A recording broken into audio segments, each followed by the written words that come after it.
Bueno, voy a tratar de contestar unas. Primero listo el tema del borracho. Eso nunca va a pasar. Yo creo que uno no puede decir que a punta de sanción social a los médicos, a aquellos que prescriben algunas cosas y que están de alguna manera desbordando los límites de la ética, vamos a controlar el gasto. Tiene que venir de una especie de autocontrol. Esto no es un tema fácil, me voy a contar una sola anécdota, una sola. Demuestra que no tenemos por ahí que vamos a resolver el tema del sistema. Y es un tema de servicio no post típico. Era un niño en Medellín que tenía una forma de leucemia, creo que el niño tenía 6 o 7 años, un médico oncólogo clínico de Antioquia, que fue por allá a un congreso de los Estados Unidos, o Joaquín, vinieron de aquí, el St. John's Hospital, y entonces alguien habló de una nueva medicina, estaba en fase de experimentación. El médico ilusionó a la familia de este niño que esa droga era la salvación. Este tema comenzó a hacer noticia todos los días en el noticiero de Kenia, Antioquia. El director del noticiero me escribió a mí un correo y nosotros tratamos de ver el tema. Yo hablé con la directora del INVIMA, hablé con Raúl Murillo, el director del cancerológico, miramos la evidencia y Raúl Murillo, incluso con Juan Pablo visitamos la página de internet del fabricante de esta nueva medicina oncológica y decía claramente no puede usarse para niños menores de 12 años y menores de tantos kilogramos de peso, está físicamente prohibida. Yo le escribí entonces una historia larga, de casi una página al periodista explicándole el tema, insinuando que el médico había sido responsable, que le había vendido una ilusión falsa, insinuando, no diciendo nada. Y no fue bien recibido. El médico, en el fondo, uno no lo puede juzgar, de pronto uno podría decir también en buena fe estaba tratando con la información que tenía de salvar una vida. Son unas condiciones trágicas. Entonces yo creo que esa especie de estigmatización para controlar estos deportes, porque sí hay problemas. Uno solo también en el tema de cáncer, uno lo podría decir, hay 200 oncólogos clínicos en el país con 2000 IPS especializadas en el tema de cáncer. Muchos de ellos haciendo negocios y muchos médicos yendo de municipio en municipio firmando fórmulas. Pero yo creo que esa no es la vida. Aquí tenemos que hacer, digamos, una pedagogía diferente, crear conciencia, y crear conciencia en un hecho fundamental, y es que no todos los médicos, pero sí los especialistas tienen la chequera del sistema, y por lo tanto tienen una función clave en cuidar los recursos públicos, que eso de alguna manera me conecta con un tema que dice Jairo Humberto, y es utilizar esta ley no solamente para que quede como un texto nuestro, sino para que nos sirva para crear cierta conciencia. Y hay una cosa que algunos han criticado, pero que me parece fundamental a la hora de generar esa conciencia, y que yo creo que ha sido, si quiere, malentendida, es el tema de autonomía médica. El tema de autonomía médica tiene varias menciones el asunto de la autorregulación, que puede ser una utopía, pero a mí me parece importante. Si los médicos deciden nosotros vamos a autorregularnos y vamos a estar en este tema de la autonomía, yo creo que eso es una buena cosa. Y que ellos hayan sido los promotores y los defensores de este artículo. Yo creo que es una cosa extraordinaria. En los últimos momentos de la discusión de la ley estatutaria en salud, un congresista, senador del departamento de Boyacá, trató de proponer una proposición que decía, mire, están restringiendo el tema de las dádivas para congresos, eso es muy importante para los médicos, pero los mismos médicos que dijeron, eso está ahí, que queremos que quede la prohibición explícita. Entonces, la propuesta que yo quiero hacer es utilizar este artículo de la autonomía y la autorregulación para promover, dijéramos, las conductas y que sea la misma la comunidad médica que se autorregule, y no una especie, dijéramos, de estigmatización por fuera de la comunidad diciendo, mire, este médico está tirando el sistema, eso creo que va a ser imposible. Entonces, por eso la analogía de los borrachos no me parece del todo adecuada. Sí, la retórica de la bata blanca es muy poderosa y no vamos a luchar con ella nunca. Entonces, yo creo que ahí hay un tema donde es hablar con la comunidad médica y que cada vez más crear, yo creo que esa conciencia. Hay una pregunta sobre el tema de salud pública que no entiendo muy bien. Yo creo que el tema de salud pública poco tiene que ver con la judicialización. Es una labor importante del Estado que sobre todo pasa por algo que no tenemos, y es crear capacidades estatales en el territorio. Es lo mismo que pasa no solo en salud, sino en educación, en saneamiento, en todos los temas. Aquí llevamos 20 años de descentralización con una agenda todavía compleja. No hemos creado esas capacidades en todo el territorio y no las vamos a crear por una ley, no las vamos a crear con 2 o 3 articulitos. Y yo creo que el asunto de la salud pública sigue pasando por ahí. Uno podría definir mejor las competencias. Por ejemplo, hay todavía una discusión grande entre departamentos y municipios sobre quién debería tener la voz cantante en el tema de la salud pública. Es una discusión sobre competencias de la ley 715 de 2001. Nosotros no queremos meternos en ese berenjenal en la ley ordinaria porque nos parece, dijéramos, una discusión de otra índole, de otra naturaleza. En la reforma, las entidades territoriales tienen un triple papel: salud pública, el tema de los hospitales, donde les estamos dando un manejo de los hospitales más grande que han tenido, pues lo estamos proponiendo. Y se dice que si quieren participar en la administración como gestores, pueden hacerlo. Eso ocupó, dijéramos, parte de la discusión al comienzo, cuando presentamos el proyecto 210, pero listo, usted que tenía preocupaciones al respecto. Yo creo que en el fondo estamos viendo un falso debate. No muchas entidades territoriales están interesadas en asumir ese papel, y yo creo que incluso nos ha servido de manera positiva. Que le dicen, pueden hacerlo, ellas ilusionan, se ponen a pensar y dicen, no, tal vez no. Y esa ha sido, dijéramos, la evolución un poco de ese debate que vimos en su momento. Jairo Humberto plantea, dijéramos, un tema complejo que no es culpa de la ley estatutaria. Esas 2 visiones son 2 visiones que existían antes de la ley y siguen prevaleciendo después. O sea, las 2 visiones sobre lo que se quiere que sea una ley estatutaria. Sale la ley y entonces los que querían que fuera más restrictiva dicen es muy amplia. Los que querían que fuera una ley absolutamente abierta, que no pusiera ninguna restricción, dicen entonces es restrictiva. Se quedó cortica. Unos dicen, mira, aquí perdieron una oportunidad, y otros dicen, ustedes están vulnerando los derechos de esta ley. Desafortunadamente esta es una fractura social, es una división muy grande que tenemos en estos debates. Aquí hay una gran polarización ideológica. Ojalá aprovechemos lo que viene, el control previo de la Corte Constitucional, para encontrar en esa ley estatutaria, no diría un acuerdo, pero sí por lo menos una convergencia mínima para construir una especie de contrato social más o menos sensato a partir de lo que hay allí. De lo que hay allí fue lo que se pudo hacer. Obedeció, dijéramos, a una discusión compleja, tuvo un origen desde la sociedad civil. La Gran Junta Médica sigue apoyando la ley a pesar de que cambió en el proyecto. Yo creo que eso es importante, que la comunidad médica esté detrás de eso y nos puede ayudar a ir construyendo en ese texto, que ojalá sea dinámico, ojalá no quede ahí, ojalá sea dinámico y nos sirva para algo. Un encuentro en este tema, dijéramos, tan complejo. Pero bueno, algunas cosas me quedaron aquí, pero no voy a hablar más.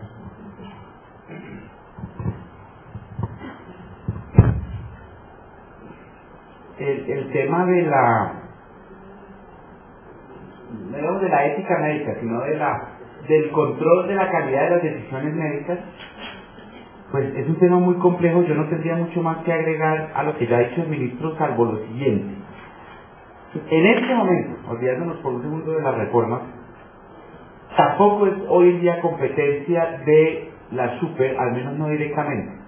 La superintendencia sí tiene competencias en el tema de vigilar el cumplimiento del sistema de garantía de la calidad, pero eso, digamos, es una vigilancia institucional, sistémica, pero meterse a la decisión que se toma en el consultorio o en la sala de cirugía individualmente es un tema que incluso ya hoy en día está más deferido a los tribunales de ética médica. Yo diría, ministro, que lo que usted acaba de decir es una profundización, un avance de lo que ya hay. Pero sí es cierto, como usted lo ha dicho, que en la reforma, y especialmente si uno mira como el proceso legislativo que la antecedió, hay un compromiso mayor del gremio médico al respecto, y eso ha sido muy positivo. Una reflexión que recogía a raíz de varias de las intervenciones y de escuchar a la doctora Osorio y al ministro es como una comparación, doctor Uprimi, muy interesante entre el derecho fundamental a la educación y el derecho fundamental a la salud. El cuadrito del ministro de los colores, que cada vez está quedando más chévere y más pedagógico, cada vez está más claro. Yo creo que le falta un aporte como aquí artístico, y es que le falta poner alguna parte al fondo que de lo que estamos hablando es de recursos públicos. A veces creo que en toda esta discusión se pierde esa obviedad, y es que todo este esfuerzo, toda esta discusión sobre qué está excluido, qué no está excluido, cómo se pasa del post al derecho, estamos hablando de eso, es porque en el fondo estamos hablando de recursos públicos. Si uno hiciera una analogía, y obviamente atendidas todas las diferencias naturales, obvias y técnicas entre el derecho a la educación y el derecho a la salud, y también pues atendidas sus semejanzas, a veces pienso que lo que ha pasado en Colombia es que, en buena medida, en virtud de la cascada de fallos judiciales, se ha entendido que el derecho a la salud, haciendo la analogía con la educación, consiste en que todos los ciudadanos tienen el derecho, a costa de los recursos públicos, de tener una educación como la que ofrece el Colegio Nueva Granada en Bogotá. Entiéndame que estoy tratando de caricaturizar una cosa muy compleja, pero cuando los jueces de tutela ordenan el último procedimiento, la tecnología no probada, es como si al sistema educativo público le exigieran no solo que enseñe a leer y escribir nociones básicas de matemáticas y nociones básicas de historia, sino también tener la última tecnología en computadores, todos los profesores trilingües, los mejores campos de deportes, los mejores gimnasios y las mejores actividades extracurriculares posibles. Todo esta analogía la traigo a colación simplemente para que no perdamos de vista, como creo que no se ha perdido de vista en el debate sobre educación, que estamos hablando de recursos públicos. Ustedes aquí todos son mucho más expertos que yo y lo que estoy diciendo es una obviedad, pero es tan obvia que a veces se pierde en la discusión. Y un temita que se me quedó en el tintero en mi presentación original, pero a propósito de algunas de las intervenciones quiero retomarlo, es esto. Es cierto que, pues mal contados, hablamos ahí de 700 casos de judiciales o jurisdiccionales en la superintendencia en el 2012, y seguramente en el 2013 vamos a terminar con una estadística levemente superior, pero muy insignificante en relación con las 100.000 tutelas. Pero una cosa que llama la atención, así sea de esa muestra insignificante, el tema famoso de las glosas, ustedes vieron ahí, en ese universo insignificante es a su vez insignificante también. Pero es el tema que, como bien lo decía el ministro, ha ocupado buena parte de las energías del ministerio en los últimos años, y también ocupa buenas partes de las energías del superintendente en sus actividades no jurisdiccionales. ¿Por qué no está llegando el tema de las glosas? Y recuerden que cuando hablamos de glosas hablamos de dos dimensiones: las glosas del FOSIGA a las EPS y las glosas que las EPS le hacen a las IPS para no pagarles una factura. ¿Por qué no está llegando ese tema a lo jurisdiccional? También en las estadísticas precarias que he revisado en la rama judicial son muy pocos los pleitos judiciales. Ahí hay dos posibilidades o dos teorías, dos hipótesis. Hipótesis 1: la gente no lleva eso al litigio judicial porque le da miedo perder, porque sabe que en el fondo no tiene la razón. Yo estoy cobrando lo que no debo, o yo estoy negando lo que no debo. O dos, que creo que puede ser una mejor explicación, al menos en el caso del FOSIGA, es porque realmente no es claro cuál es la naturaleza de la glosa del FOSIGA. Esta es una discusión que tal vez se plantea en algunos otros foros. Cuando el FOSIGA glosa una factura, ese es un acto administrativo. Debe debatirse como se debate la legalidad de un acto administrativo ante la jurisdicción contencioso administrativa con las formalidades que eso tiene. Como está inventado el sistema, que hablan de glosas administrativas, glosas negadas, eso se vuelve un loop, un círculo de nunca acabar. Nunca hay un momento definitivo en el que se dice, yo ya le dije que no, si quiere demanden. Eso no pasa en el posible. Y traigo a colación este tema porque al final de lo que estamos hablando hoy por la tarde es de la litigiosidad en salud, y creo que esa carencia de definición de la naturaleza jurídica explica por qué un tema que de suyo sería fácilmente o naturalmente de competencia de la rama judicial o de la superinstrucción jurisdiccional nunca llega a la rama judicial o muy precariamente lo hace. Entonces también quiero dejar esa reflexión. Y por ahora dejemos ahí los comentarios. Yo haría un par de comentarios sobre la presentación del ministro. Uno muy puntual sobre los rectángulos es que la dificultad radica en que el rectángulo verde no se queda quieto. Y sería bueno meterle, ya que ha ido evolucionando PowerPoint con el paso del tiempo y de los foros, meterle animación y ver cuál velocidad es mayor. Exacto. Otro tema que surgió es el de la población que pierde su trabajo y no es propiamente pobre y debería cotizar o no, lo cual suscita una reflexión en torno al papel que cumplió el CISBEN y cabe preguntarse en este punto si el CISBEN ya es obsoleto, en el siguiente sentido: cuando no había suficientes cupos servía para asignar los recursos públicos prioritariamente a las poblaciones más pobres. Pero de facto lo que ha ocurrido una vez alcanzado la universalidad de la afiliación es que el régimen subsidiado se ha vuelto residual al contributivo, en un sistema que tiene la vocación de ser universal. Yo creo que si uno de los principios del sistema es la universalidad, y nos tomamos la universalidad en serio, quiere decir que todo aquel que no esté en el régimen contributivo debe estar en el subsidiado.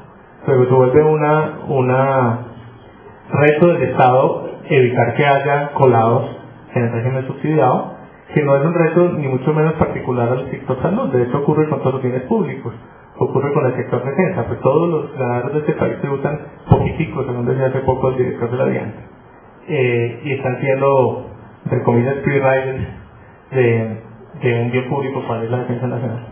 Entonces, que lo mismo se predica de cualquier, incluso de los impuestos generales. En ese sentido, de pronto se pregunta a uno si el mecanismo más eficiente para ese propósito es el CISBEN y si sigue siendo un esquema vigente. Que han salido pues una serie de reflexiones pues muy importantes a lo largo de este foro, pues hemos tenido ocasión de comentar. Lucía me está señalando que nos hemos pasado del tiempo reglamentario. Yo quisiera de pronto darle una última palabra a los expositores para un comentario final y tomemos un par de preguntas y cedemos secuencialmente el micrófono a la izquierda y seguimos con Olga Lucía para el cierre del foro, de manera que las dos manos que están alzadas, empezamos por las damas. Nelsi.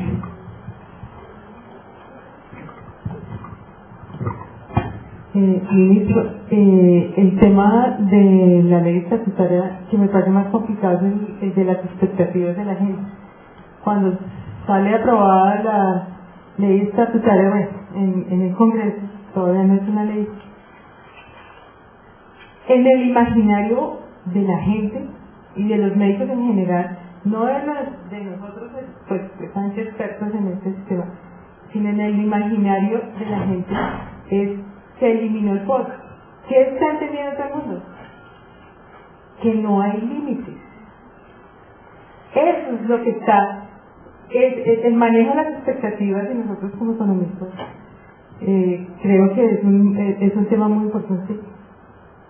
Debemos también manejar las expectativas.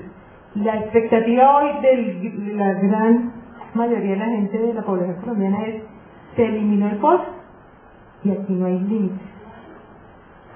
¿Cómo? Así la letra menuda de la ley, que la entendemos poquitos, bueno, yo tampoco la entiendo, diga lo contrario, y hay elementos para poder delimitarlo. Es bien complicado cuando una gente cree que se elimina el POS y que todo está incluido, tratar de introducir posteriormente limitaciones. O cómo tiene pensado, pues además de la pedagogía, para la gente, no para los expertos, para la gente del común, el manejo de esas perspectivas, incluso para el médico general, el que no está en la parte administrativa del sistema.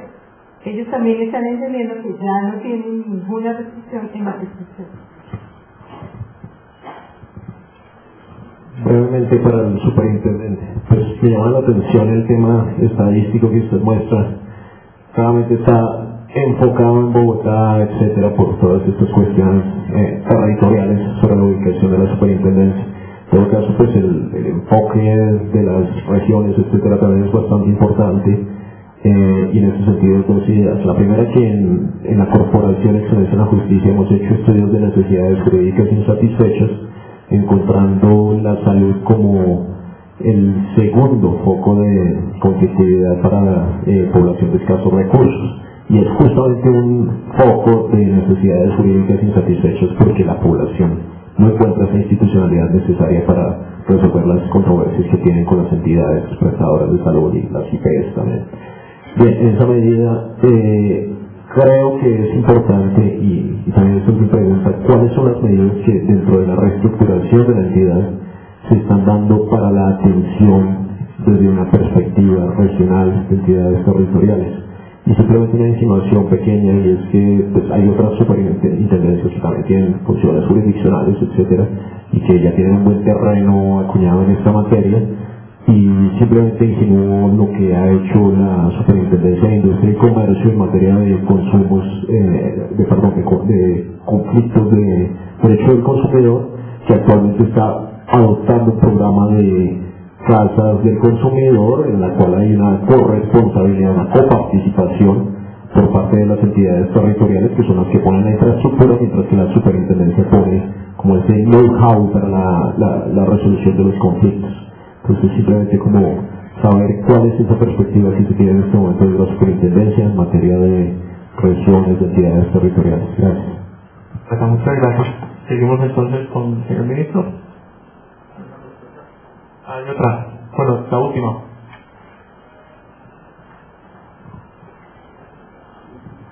Es más un comentario. Ya usted mencionaba pues que el rectángulo verde tiende a crecer, entonces es importante fortalecer la labor del INVIMA en su gestión del crecimiento del rectángulo verde.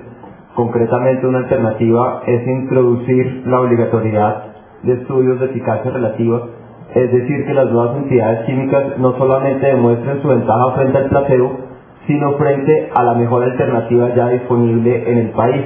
Esto pues es una discusión en la EMA y en la OCDE, y una alternativa es encadenar esto con control de precios, haciendo una fijación de precios previa a la entrada al mercado, que es el caso de Anvisa, donde no se permite un precio superior para una tecnología que no demuestre una eficacia superior frente a la que ya se encuentra en el mercado.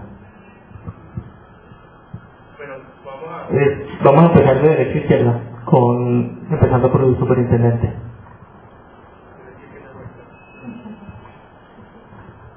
Sí, sobre ese tema regional, es cierto, yo creo que parte de la precariedad de estadística que vimos ahí es por el tema geográfico. En el tema de la regionalización en general de las actividades de la SUPE se ha trabajado en dos niveles. El primero es que la reestructuración que está próxima a salir autoriza a crear oficinas regionales. En una época ya vieja existieron, ¿cierto, doctora Torrenegra?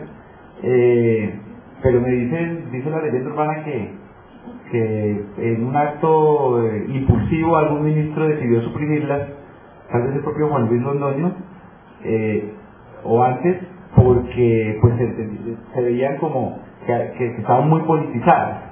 Entonces, con la vieja teoría de vender el sofá, las suprimieron.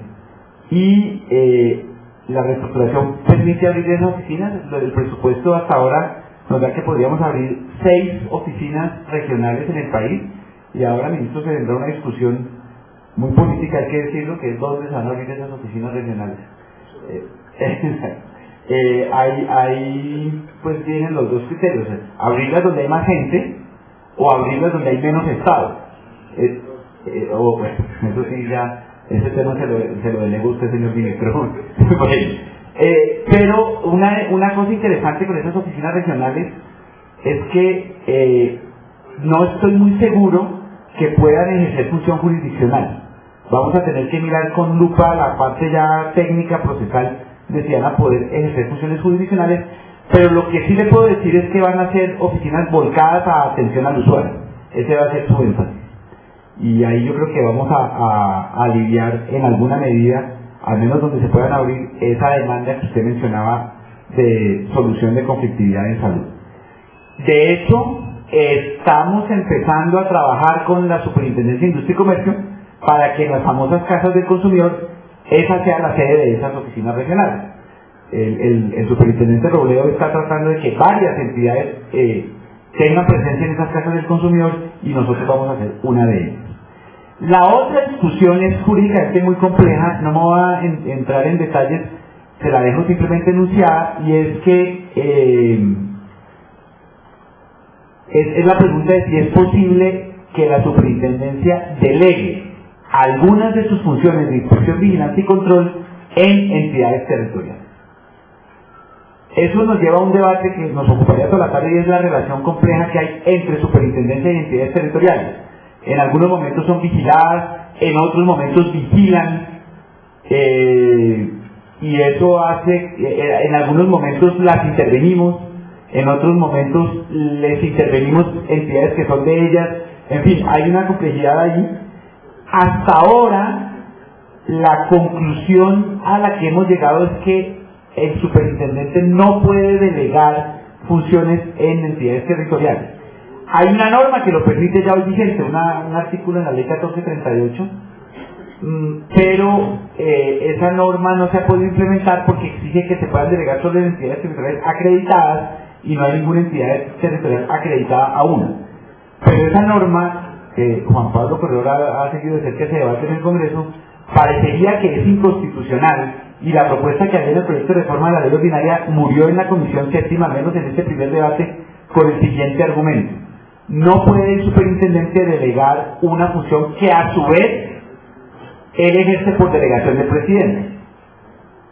Y ahí vienen dos teorías. La teoría esta: el superintendente ejerce funciones delegadas, por lo tanto a su vez no puede delegar, pero si esa teoría es cierta, tampoco podría haber superintendencias delegadas, que es lo que hay hoy en día. La otra teoría es que esas funciones son del presidente, pero es el legislador el que las pone en cabeza de una entidad que se llama la superintendencia. En esa medida no habría una delegación originaria, y por lo tanto el superintendente podría delegar. Ese debate pues está abierto, pero creo que así contesto parcialmente su pregunta. Yo no tendría nada más que agregar. Gracias.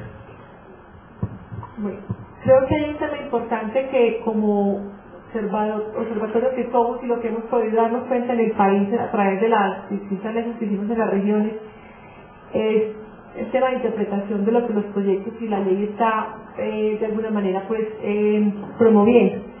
Yo creo que el ministerio, y acá el ministro, hace un tema de pedagogía que se queda cortico frente a muchas situaciones importantes, porque definitivamente para el ciudadano del común es muy difícil entender todo esto.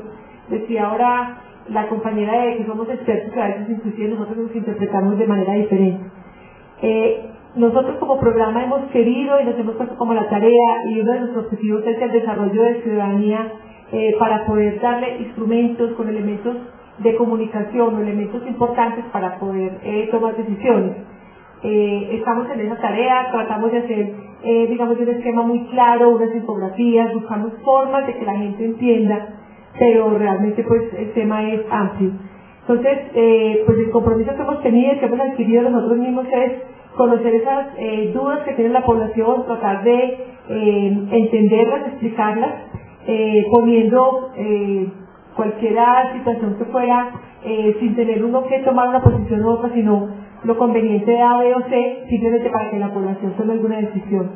Entonces, yo comparto la necesidad de que para la ciudadanía los proyectos están hoy enunciados, pero ahí ellos piden mucha claridad, y creo que lo hemos dicho de manera reiterativa.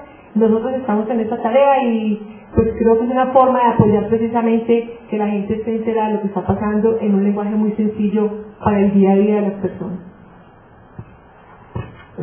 Muchas gracias. Voy a referirme como a 3 o 4 de los puntos finales. Primero, sobre el rectángulo verde que se está ampliando. Lo que planteamos en la ley ordinaria es que lo nuevo al menos entre con referenciación de precios de una vez. Y eso puede tener un efecto disuasivo que incluso ha sido estudiado en la literatura.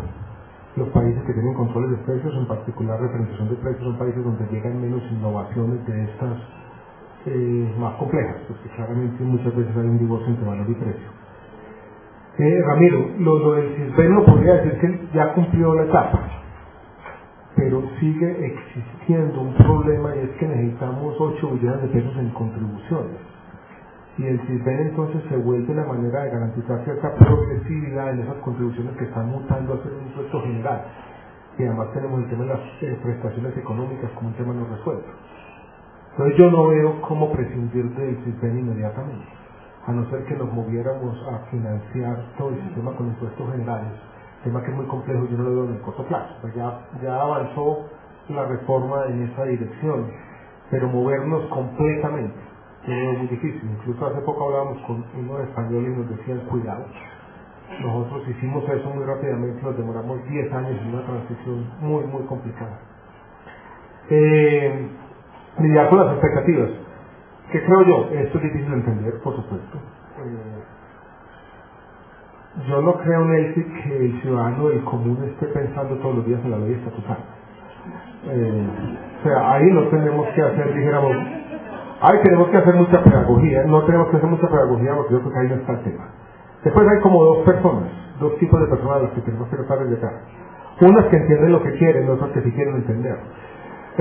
Los que entienden lo que quieren va a ser más difícil, pero yo creo que sí vamos a tener que empezar con los médicos, por ejemplo. Ir a hacer un tema, no es la letra menuda, Nelson. Yo creo que en varios artículos la ley lo dice de manera muy clara, que se habla de progresividad, de gradualidad. En todo caso, esa es una discusión que tendremos que tener en la ley ordinaria. Y yo no abre aquí, Elisa, el tema de cuánto va a durar la transición, porque es una discusión que tendremos que dar con los ponentes. No hemos tomado una decisión al respecto y no quisiera yo decir aquí son 2, 3 años sin tener, dijéramos, una conversación finalizada con ellos. Quisiera terminar con otro tema que también es importante y tiene que ver con la realidad presupuestal del sistema de salud, que está emparentada también esa realidad con los temas que hemos tocado. Yo creo que estamos viviendo y Jaime Humberto se ha referido a estos temas, estamos viviendo un punto de inflexión complicado, marcado, dijéramos, por 4 elementos. Primero, la igualación de los regímenes social y contributivo y la correspondiente y concomitante igualación de las unidades de pago por capitación, que ya va bastante avanzada. Segundo, lo que hizo la reforma tributaria cuando sustituye buena parte de las contribuciones por recursos fiscales, que eso cambia completamente el financiamiento. Tercero, que ha sido menos debatido, es que las reservas de la subcuenta de compensación del FOSIGA se acabaron. Entonces ahora vamos ras con ras todos los años, lo que en el tema del no post hace más difícil el manejo. Y cuarto, es que la salud, si se aprueba la ley estatal, es un derecho fundamental. Yo creo que eso tiene que llevar a una realidad presupuestal como la siguiente, yo la mencioné en el Congreso la semana pasada, y es la salud, que va a ser ya financiada en buena medida con recursos del presupuesto general de la nación, tiene que volverse una inflexibilidad, como las pensiones. Hoy en día, paradójicamente, muchos de estos recursos del régimen subsidiado son todavía el presupuesto de inversión, tienen que negociarse peso a peso con planeación nacional. No puede ser así. Esto tiene que ser un presupuesto de funcionamiento e inflexible. Así como se dice, las pensiones son sagradas, aquí va a tener que ser sagrada la salud. Y yo creo que eso lo vamos a tener que empezar a vender rápidamente, porque tenemos que ser coherentes en la discusión. Si estamos diciendo que esto es un derecho fundamental de la salud y se va a financiar con recursos del presupuesto, pues tienes que tener recursos asegurados de funcionamiento y que sean por ende inflexibles. Hacia allá nos vamos a tener que mover, ojalá rápidamente.